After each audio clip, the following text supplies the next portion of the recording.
ये आपका बॉडी खुद बताएगा, इसके लिए कोई डायग्नोसिस की ज़रूरत नहीं है। मैं छोटा सा एग्जांपल देता हूँ हार्ट प्रॉब्लम की। जब आप चलोगे तो सीढ़ियाँ चढ़ोगे तो आप देखोगे कि आपको कुछ डिस्कम्फर्ट हो रहा है, तो समझ लेना कि हार्ट की प्रॉब्लम है। या जब आप कुछ सामान लेके चलते होगे तो देखा कि जब भी मैं सामान लेके चलता हूँ तभी मुझे दर्द का एहसास होता है, सामान छोड़ के चलता हूँ तो नहीं ऐसा होता है, तो इसका मतलब हार्ट में दिक्कत है। इस तरह से आपका जो हार्ट है खुद ही इंडिकेट करेगा। रह रह के पेन, अगर स्पेशली जब आप कोई एक्टिविटी कर रहे होंगे, यहाँ से रेडिएट हार्ट से रेडिएट करके हाथ में जाएगा, बैक में जाएगा, चाहे दोनों हाथ में जाएगा, तो मतलब ये हार्ट की दिक्कत है। तो अगर आपको तीसरी मंजिल तक पहुंचना है और आपको दिन में बीच में 2 बार रुकना पड़े और सांसें लेना पड़े, तो देयर इज़ ए चांस कि ये भी हार्ट की प्रॉब्लम है। तो आपका बॉडी खुद इंडिकेट करेगा और जिससे आपको आइडिया लग जाएगा कि आपके हार्ट उतना नहीं आउटपुट दे रही है ब्लड का जितनी की देनी चाहिए।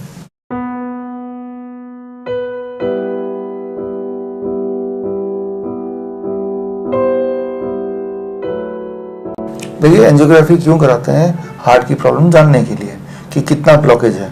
ब्लॉकेज मतलब ये ब्लड वेसल है हार्ट का, यहाँ से खून पास होता है और हार्ट की अलग अलग सेल में पहुँचता है। और अगर यहाँ ब्लॉकेज होता है, खून पूरा नहीं पहुँचेगा, तो बॉडी हार्ट के जो सेल्स हैं उनको पूरी खुराक नहीं मिली। क्योंकि पूरी खुराक ही नहीं मिली तो वो जो हार्ट के सेल है वो पूरी तरह से काम नहीं कर रहे हैं, पंप नहीं कर रहे हैं, तो जिसे हम हार्ट की प्रॉब्लम बोलते हैं। तो कितना % ब्लॉकेज है, ये 80% ब्लॉकेज है या 70% ब्लॉकेज है, 50% ब्लॉकेज है, और कहाँ कहाँ ब्लॉकेज है, ये दोनों चीज़ पता करने के लिए एंजियोग्राफी करते हैं। लेकिन हमें याद रखना चाहिए कि एंजियोग्राफी जो है, नाम सुनने में सिंपल लग रहा है एंजियोग्राफी, लेकिन ये बहुत ही खतरनाक प्रोसेस है जिसमें ये तार, ऐसा एक तार आपके बॉडी में ब्लड वेसल के माध्यम से नीचे से लेके ऊपर तक ले जाते हैं, सारे ऑर्गन के बीच से होता हुआ चीरता हुआ और हार्ट तक ले जाते हैं, और उससे उसकी विजुअल फ़ोटो खींच के वो फ़ोटो से ये देखने की कोशिश करते हैं कि कहाँ कहाँ ब्लॉकेज है। तो ये एक तो बहुत ही अप्रॉक्सीमेट बेसिक मेथड है जिसकी एक्यूरेसी बहुत ही बेकार है, पहली बात। दूसरी बात, ये बहुत ही इंजरियस है, मतलब ये कि बहुत सारे लोग तो ये प्रोसेस के दौरान ही उनकी मौत हो जाती है। तो ये प्रोसेस कोई ठीक करने का प्रोसेस नहीं है, सिर्फ जानने का कि ब्लॉकेज कितना % है। तो मैंने अभी तक पिछले 12 साल में कभी भी किसी भी पेशेंट को, हार्ट के पेशेंट जो आते हैं, रिकमेंड नहीं किया कि एंजियोग्राफी कराओ, कि आपका बॉडी खुद ही बता रहा है कि आपको डिस्कम्फर्ट है, उतना ही काफ़ी है। कोई एग्जैक्टली वो 80% ब्लॉकेज है कि 70% ब्लॉकेज है, वो कौन से हार्ट के साइड में है ब्लॉकेज, उनको पता करके आपको करना क्या है। आपको तो ये मतलब होना चाहिए कि हमें इसको ठीक कैसे करना है। तो मैं हमेशा बोलता हूँ पेशेंट्स को, हर एक को, कि कभी भी एंजियोग्राफी के बारे में सोचना नहीं। एंजियोग्राफी होने के बाद आप वो इंसान नहीं रहेंगे जो पहले थे, आपकी वही वाली हेल्थ वापस नहीं आएगी जो पहले थी। तो it is a very dangerous process. यहाँ तक कि डॉक्टर एंजियोग्राफी करवाने से पहले लिखवा लेता है कि इसके दौरान आपकी मौत भी हो सकती है, और अगर हो गई तो हम जिम्मेवार नहीं हैं। इसी से अंदाज़ा लगाइए कि कितना खतरनाक होगा कि डॉक्टर आपसे लिखवा लेता है।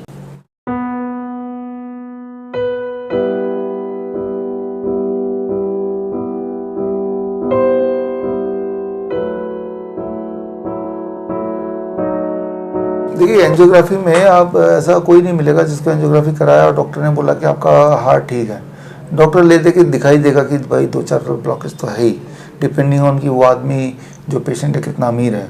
यही मोडस ऑपरेंडी होता है हार्ट डिपार्टमेंट का, राइट। और वो बोलेगा 1 ब्लॉकेज है, 2 ब्लॉकेज है, 3 ब्लॉकेज है, हर ब्लॉकेज के मान लो 1-1 लाख रुपये हो गए, या फिर 50,000 रुपये हो गए, डिपेंडिंग ऑन कि वो हॉस्पिटल कितना बड़ा है, वो पेशेंट कितना अमीर है, वो डॉक्टर कितना अमीर बनना चाहता है, ये सारी चीज़ें हैं।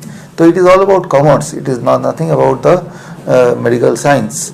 तो एंजियोग्राफी करने के बाद अगला स्टेप आता है एंजियोप्लास्टी का या बाईपास सर्जरी का। डॉक्टर बोलेगा देखो भाई, ब्लॉकेज ऐसी जगह है जहाँ पे एंजियोप्लास्टी नहीं हो सकती। एंजियोप्लास्टी थोड़ा छोटा भाई है बाईपास सर्जरी का, मतलब थोड़ा सा कम खर्चा वाला, तो ज़्यादा खर्चा वाला बाईपास सर्जरी करना पड़ेगा। तो ये ग्रेजुएट होते हैं। तो लेकिन वो सोचता है मैंने एंजियोग्राफी करा लिया, मैं एंजियोप्लास्टी भी करा लूँ। तो लेकिन ये दोनों के दोनों प्रोसेस जो angioplasty and bypass surgery, they are all very dangerous process, invasive process है, जहाँ पे हार्ट को रोक के, राइट, तब कोई प्रोसेस पूरा करना पड़ता है। और हार्ट को रोक के करना पड़ रहा है मतलब हार्ट का और ब्रेन का जो एक हार्मनी है वो बिगड़ जाता है, और ऐसे में ब्रेन के कुछ सेल्स जो हैं वो मर जाते हैं, हर एक के लिए, जो भी ये प्रोसेस कराता है। और ब्रेन के सेल जब मर जाते हैं तो वो इंसान जब सर्जरी रूम से बाहर आता है कई महीनों तक वो एक बुद्धू की तरह दिखता है, लिटरली। इवन बिल क्लिंटन भी आज से कुछ साल पहले की वीडियो देखिए जब उनकी बाईपास सर्जरी हुई थी, तो उसके बाद से वो उनके जो बोलचाल है, उनके फिजिकल अपीयरेंस में एकदम से वो बुद्धू दिख रहे थे। तो इसी तरह से जिसकी भी बाईपास सर्जरी हुई होगी, आप अगर जानते होंगे तो आप देखेंगे उनके इंटेलेक्चुअल लेवल कम हो जाता है।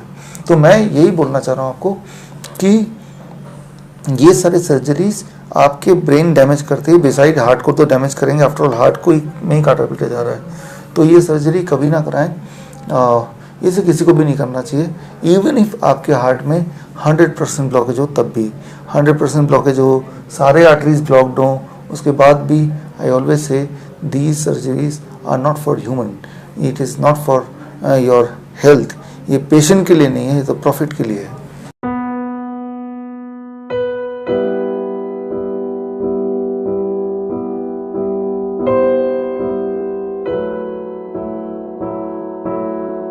देखिए, अभी एक हार्ट अटैक तो एक अलग चीज़ हो गई।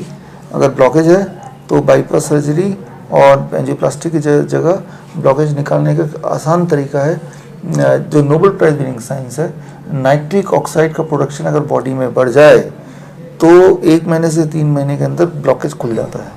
नाइट्रिक ऑक्साइड बॉडी में क्या करता है, जहाँ जहाँ ब्लॉकेज है, ब्लॉकेज पूरी बॉडी में कहीं भी हो सकता है, उसको धीरे धीरे क्लियर करता है 1 महीने से 3 महीने में। अच्छा, नाइट्रिक ऑक्साइड कैसे बढ़ाना है, उसको बढ़ाने का 1 मिनट में समझाता हूँ। सिर्फ DIP डाइट लेके, DIP डाइट में सिर्फ इतना करना है कि 12 बजे तक सिर्फ फल खाना है आपके बॉडी वेट अनुसार। मान लो मेरा बॉडी वेट 70 kg, तो 700 ग्राम फल खाना है मिनिमम। 800 ग्राम भी खा सकते हैं, लेकिन 700 ग्राम से कम ना हो, और कुछ और नहीं खाना है। और लंच और डिनर से पहले अपने बॉडी वेट अनुसार कच्ची सब्जी खाना है, टमाटर, खीरा, मूली, गाजर। कितना? आपका बॉडी वेट इंटू 5। मेरा बॉडी वेट कितना है? 70 इंटू 5, 350 ग्राम लंच में, 350 ग्राम डिनर में, तो टोटल कितना हो गया? 700 ग्राम। मतलब ये कि मेरे लिए 700 ग्राम फल और 700 ग्राम ही कच्ची सब्जी पूरे दिन भर में खाना है, ये मेरा मेडिसिन हो गया। और 2 चीज़ छोड़ देनी है। एक चीज़ जो जानवरों से निकलती है ऐसा खाना, जैसे डेयरी प्रोडक्ट है, अंडा, मछली है, या फिर एक चीज़ जो फैक्ट्री से निकलती है, जैसे बिस्किट, ब्रेड इत्यादि।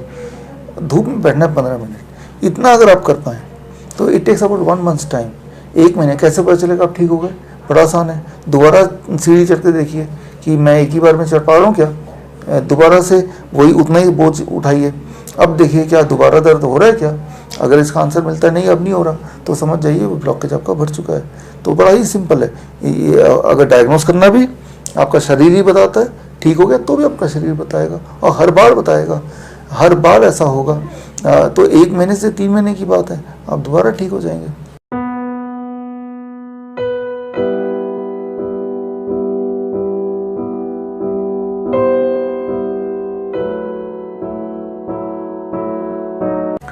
देखिए, अगर DIP डाइट फॉलो करते रहेंगे तो नहीं होगी, क्योंकि मैंने तो यही देखा पिछले 12 साल में हमारे जो पेशेंट्स फॉलो करते रहते हैं तो उनको हार्ट अटैक आना या चेस्ट पेन होना, ये सारी चीज़ें नहीं होती हैं, राइट। तो ये एक बात है।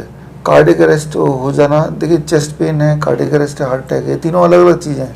हालांकि लोग इसको एक दूसरे से मिक्स करते हैं, राइट। चेस्ट पेन कई बार होता है, लेकिन वो चेस्ट की वजह से नहीं होता। इंडाइजेशन हो गया, लेकिन वो इंडाइजेशन में जो गैस है वो ऊपर की तरफ आ रहा है, वही गैस का जो पेन है वो चेस्ट में फील होता है, तो हमें लगता है कि हमें हार्ट अटैक आ गया है। चेस्ट के पेन का ही नाम है हार्ट अटैक, राइट। तो जबकि वो हार्ट अटैक ना होके वो गैस्ट्रिक इसोफिगल रिफ्लेक्स डिजीज़ बोलते हैं, वो है।